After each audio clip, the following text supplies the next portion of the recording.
Hello my friends, yesterday this video was published from the Pokrovsk direction. Ukrainian UH-60 Black Hawk helicopters landing the special group, the special forces of GUR, Ukrainian Military Intelligence. It was a very fast, brief landing operation, helicopter flown away and infantry continued the assault. On this video some of the tracers were spotted. It means that probably Russians tried to shut down those Black Hawk helicopters.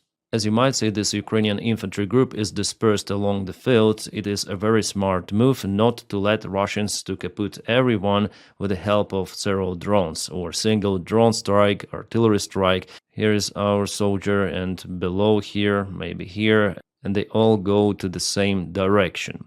Well, I gathered as much information as possible relative to this operation. In this video, I'm gonna tell you everything available for this hour, but still there are lots of the unknown factors. What I might tell you that even though this video was published yesterday, but the operation itself was conducted around 3 days ago on October 29th. Why do I think that it was conducted on 29th of October? Because we already heard the reports about the GUR operation in Pokrovsk area. Some analytics as Thorkill, he's from Poland, already wrote about it on 29 of October. Yeah, without details, but later on he added, then this video was published. The place where helicopters landed the GUR special forces was not far away from this industrial area in Pokrovsk, which as you might see is located in the gray area. Let's go to the standard Google map. Those are exactly the coordinates of the place or the building which was captured, or you may call it liberated, by Ukrainian GUR special forces. However, the fight continued just for several hours. Judging on the drone videos which were published by Russians, unfortunately GUR suffered some of the losses. Even the local building that was taken by special forces was hit by several of the drones with fiber optic cable control. Plus, as you might see, the thermal cameras really operate well, highlighting infantry forces. Well, I looked through this video entirely. It's hard to judge whether Ukrainian operation was successful or not, but yeah, losses were there 100%. And from what I also understood, the part of the GUR forces were taken out from the position after several hours. So I wouldn't say that this operation was successful or not successful at this moment, but clearly Russians controlled this area with the help of the drones. And whatever you send or land there will be under the drone fire. That's why any sort of the vehicle operation to Pokrovsk and from Pokrovsk they are not possible. And those UH-60 helicopters were spotted even before, during their brief flight to this local field. This is the video from the Russian drone. Here you can see UH-60 helicopter flying at the very, very low altitude, and there is one more UH-60 also at the very low altitude.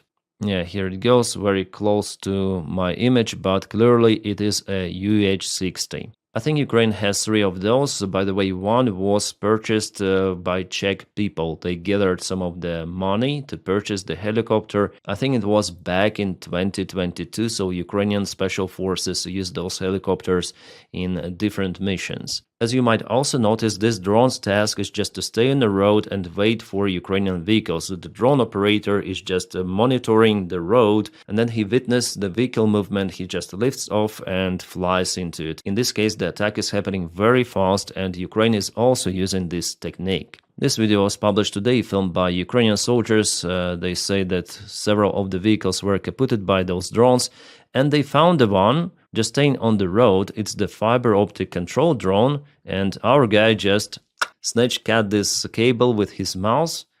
Yeah, no more control, and so that's the dummy drone after it, you can see. Yeah, that's the strategy of how Russians and Ukrainians use those ambush type of the drones. But let's go back to the GUR landing operation. UH-60 helicopters were also spotted and filmed by locals in the nearby villages. As you might see, they fly at the very, very low altitude. Those helicopters, one and the second one. Yeah, very close to the ground. Well, Russians do not use the Panzer 1S system deployed very close to the front lines, but they have portable manpads like, for example, Igla system that may easily intercept those helicopters. That's why they fly as low as possible. During the start of the war, Russia sent lots of the helicopters to Gostomel, and some of them were intercepted by the same Igla system. Well, not many, but several were hit for sure, even flying at the very low altitude. The key factor for those operations is the speed. You go, you land, you fly away. It should be done very, very fast. I'm sure that Ukrainian pilots and GUR infantry practice that many of the times. It also reminds me the operation in Mariupol. Then many of the Ukrainian infantry forces were delivered in encircled area using Mi-8 helicopters. I think back then Ukraine lost just one helicopter. The rest of the operations were conducted successfully. If we may speak about the success relative to Mariupol operation, because after all our soldiers were encircled and some of them are still in the Russian prison, which is very, very bad. But one guy who landed there, he survived and he walked away. He stayed in those underground basements of Azovstal factory for several days. Then during the night, somehow he managed to get out from encircled area of Mariupol and he went to Ukrainian controlled territory and joined the Ukrainian armed forces once again. I watched the interview with that guy. It is the crazy story, but it happened really. But after all, I think that those kind of the operations, they cannot be conducted any longer. Let me explain you what I mean. Sorry, we have the watermark on this video, but you can see here it's the UH-60 helicopter landing infantry. Yeah, everything is on fire. And there's the other helicopter nearby conducting the same operation, and this one takes off and flies right away. But it's not the operation that happened allegedly on 29th of October. No, this one happened in March of 2024 on territory of the Russian Federation, Belgorod Oblast, the village of Kozinka. Yeah, back then Ukraine tried to destabilize Russia from within, attacking some of the territories of Russia. Also, there was the Kursk operation ongoing later on, but this was one of those big attempts. Well, back then Ukrainian landing operation was definitely a successful one. Helicopters flown, all of the Ukrainian special forces went to the local village. They eliminated the Russian army and evacuated. No losses, as it was reported.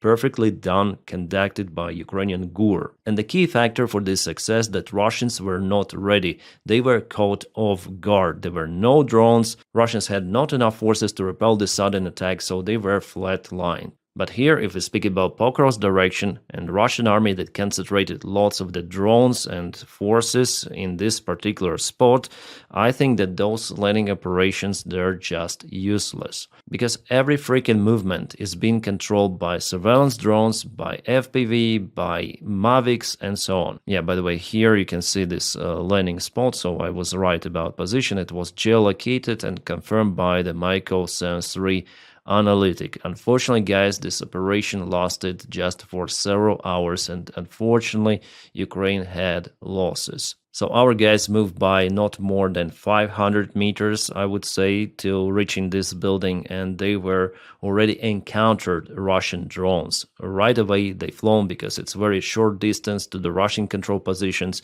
They fly all the time over Pokrovsk. It is not like the landing operation in Belgorod of 2024. Now the realities are totally different. And back then the priority for Russia was not really to use drones in Belgorod. They were also concentrated on Donbass. So I think that GUR will not conduct those kind of the landing operations any longer after this one. I think that GUR already understood that with those losses it's no go. So compared to Belgorod operation, this one was not that good. If it was good at all, because the videos that were shown is that how Ukraine lands the forces there on helicopters. Luckily helicopters are okay. They were not hit by very cheap drones, but helicopters mean nothing compared to the life losses, and unfortunately there were life losses in this operation. How many? I'm not sure. It's definitely hard to judge on that Russian published video because it's the compilation, some of the drones, but it was exactly the same place with exact Ukrainian GUR operation. Well, this photo was published today with the Ukrainian General Commander Syrskyi, and there was Budanov. Some people say that Budanov is also in charge of the Pokrovsk defense operation. Well, he tried to use his GUR forces, but we saw that probably not that successful as he expected. It also means that the situation in Pokrovsk in general is not that good for Ukrainian army, unfortunately, because even if helicopters, even if special forces are used, that's not a good sign if Ukraine goes on those kind of the risks. Yeah, Ukrainian General Command published this video, Syrskyi Budanov, with some of the music, which I muted.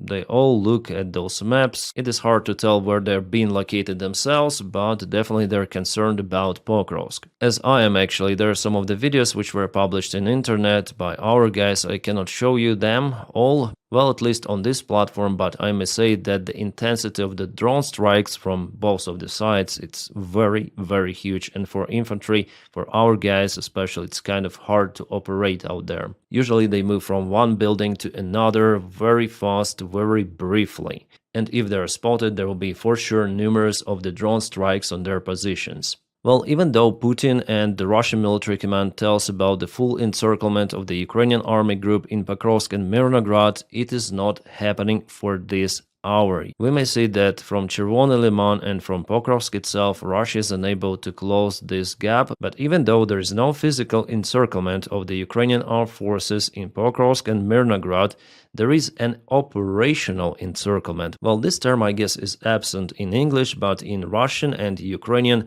there is the one, it's called оперативное окружение or оперативное оточение, so operational encirclement. It means that even without this physical encirclement of the pocket, the enemy still controls supplies using its drones, artillery, aviation strikes, and so on. Well, in this case, it is mostly a drone control, as you might understand the reality of the war. And that makes the supplies not possible for this entire Ukrainian group. So Ukraine will be forced to leave this area. And I would suggest to go from the place right away, especially for those guys who are stationed in Sukhy Yar, very far away from this bottleneck. For them, crossing all of this territory under drone attacks, it's very, very difficult. There was kind of the bad case that Russians occupied Avdiivka, and many of the Ukrainian soldiers were trapped, some of them wounded, and unfortunately Russians, then they came, they unalived everyone, wounded soldiers. They even published the video how our guys were just lying there. You understand that physically it's not possible to send here any sort of the pickup truck,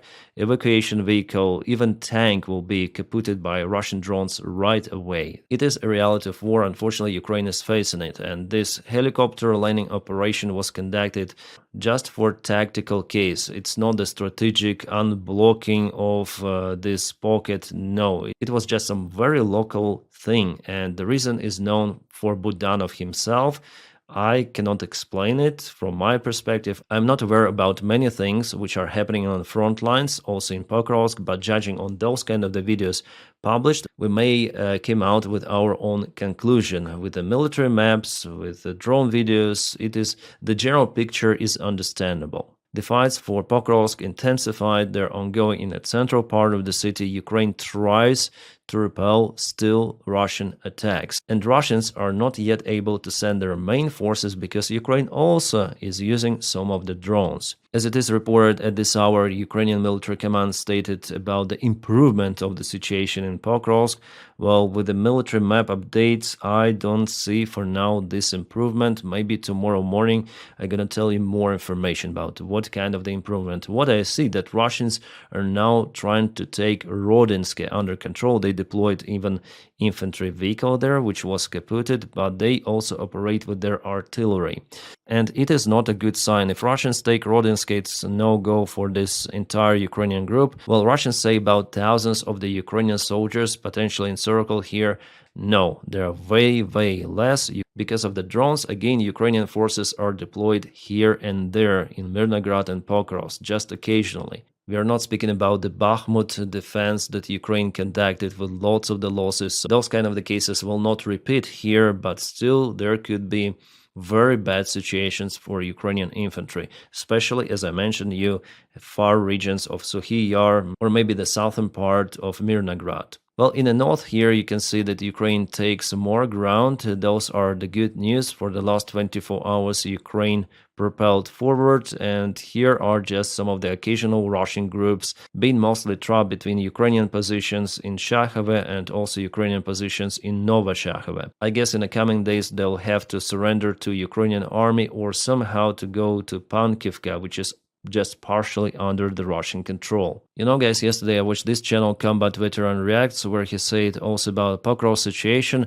Well, even though I agree with lots of the things which he stated, I had to disagree about one thing. Well, here Combat Veteran tells that it was a mistake from the Ukrainian military command to deploy the most capable forces to cut Russian attack towards Zoloty Kolodets, that those are just local villages out there, those are not important, and maybe Ukraine should have concentrated more forces to defend Pokrovsk. Well, here I had to disagree because I think that this direction was even more important for Ukraine compared to Pokrovsk, and let me tell you why. Here is this area Russians went to Zoloty Kolodets, which might look like some random place. There are lots of the small villages, but the fact it was the attempt of the Russian army to encircle the entire group of Ukraine in Sloviansk, Kramatorsk, Konstantinivka and Drushkivka. Moreover, back then Russians broke through the main Ukrainian defense line of Donbass. Behind that line there is basically nothing, just some of the small trenches, that's it.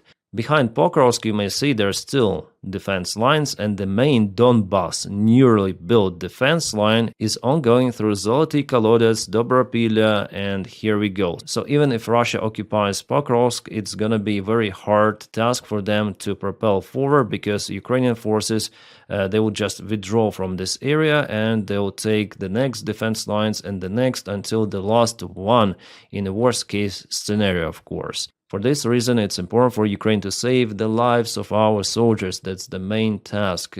Russians will take Pokrovsk, Mirnograd. It's the matter of time. But now Ukraine, with this local resistance in Pokrovsk, in Mirnograd, with all of those helicopter operations, which is the part of the global defense strategy, Ukraine is purchasing the time for Ukrainian army to regroup and to defend, for example, Dobropilya or small villages on the way, to reinforce defense. But here, and it is the August map, it was definitely a Russians' breakthrough.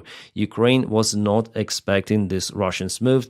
Russians didn't expect it themselves. They just tried, okay, here we go. Wow, we go ahead with the small army groups. Let's spur more. And they totally accumulated in this area roughly 2,000 soldiers. Just imagine 2,000 at this small piece of land. And they already broke through the main defense. And after it, free way to encircle Kramatorsk, Konstantinivka, that forms the Ukrainian defense of the entire region. And that's why it was a proper prompt decision from the Ukrainian command to send very capable forces to this area and to extinguish this breakthrough. Those are not the random villages here. No, this is a very crucial direction, even more important than Pokrovsk itself. And where does Russia send its attack convoys? To Pokrovsk? No, they attack with infantry.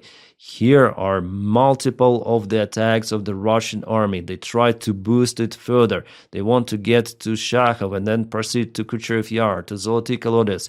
That's what they want. Yeah, they want Pokrovsk and Mirnograd, but this is more important for them because they look at the wider picture to encircle Konstantinivka and Kramatorsk, Slaviansk. That's why this one is very important. It's crucial. But we see that Russians totally fucked up with this operation because Ukraine counterattacked there. They continue to fuck up with their infantry vehicles and tanks, which were just burned down by Ukraine. Something like 70 vehicles Russia lost there for the last months. It definitely shows that Russia wants the breakthrough once again. But after Ukraine deployed capable forces, 1st Azov Corps, 33rd Brigade, 93rd Brigade, 25th, for Russians, it's already a dead end. They cannot move further, at least for now. We'll see what they might do after Pokrovsk.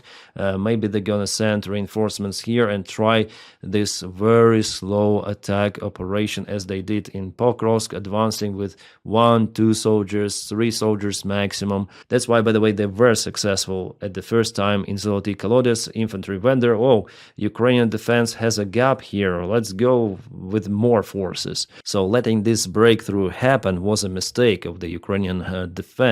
But again, later it was a good decision done in a matter of days, and I am very happy that we all screamed about it. All the influencers, the Ukrainian volunteers, the journalists, they say that, guys, will have now the threat for entire Donbass.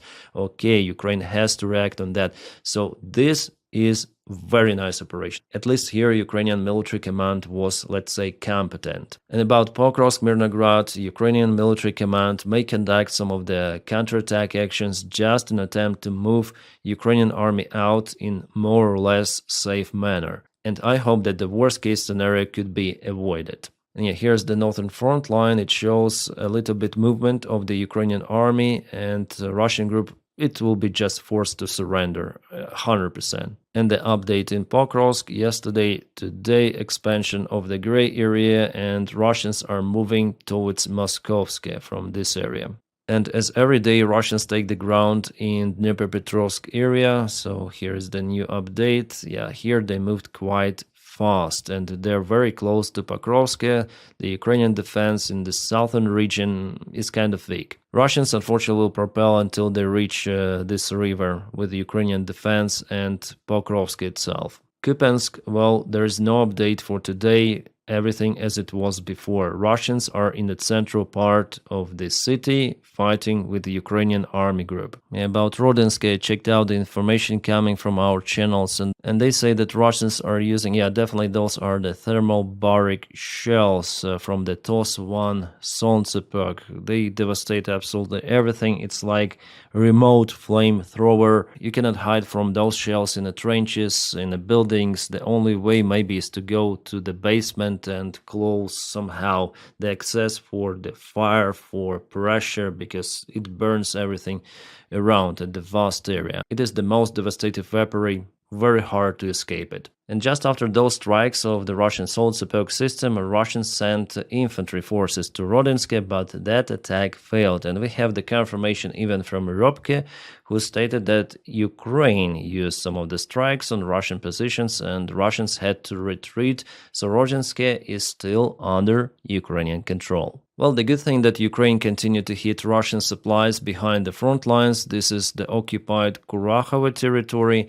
There Ukraine operates with some sort of the Landsat-looking drones. Even the tracking software is very similar to what Russia is using. The name of the drone is Ram-2X Bulava, Ukrainian-made, but also using Western components. And there are some of the drone videos coming from Ukrainian side about the update in Pokrovsk. I can see this crossroad and some of the other locations. The 7th Corps does this operation, which is mostly conducted to get our guys out, from what I understood, from Pokrovsk and Mirnograd. And here we have the latest analysis published by the Michael 73 analytic as he sees the situation for Ukrainian army. Well, there should be a withdrawal, I agree with that, of the Ukrainian army group from Suhy Yar and all of those villages closer to Mirnograd, but even after it, Ukraine will not be capable to hold this area. Ukraine now does some of the counterattacks, also with this helicopter operation. In the best case scenario for Ukraine, the front line might go through this road and the railroad.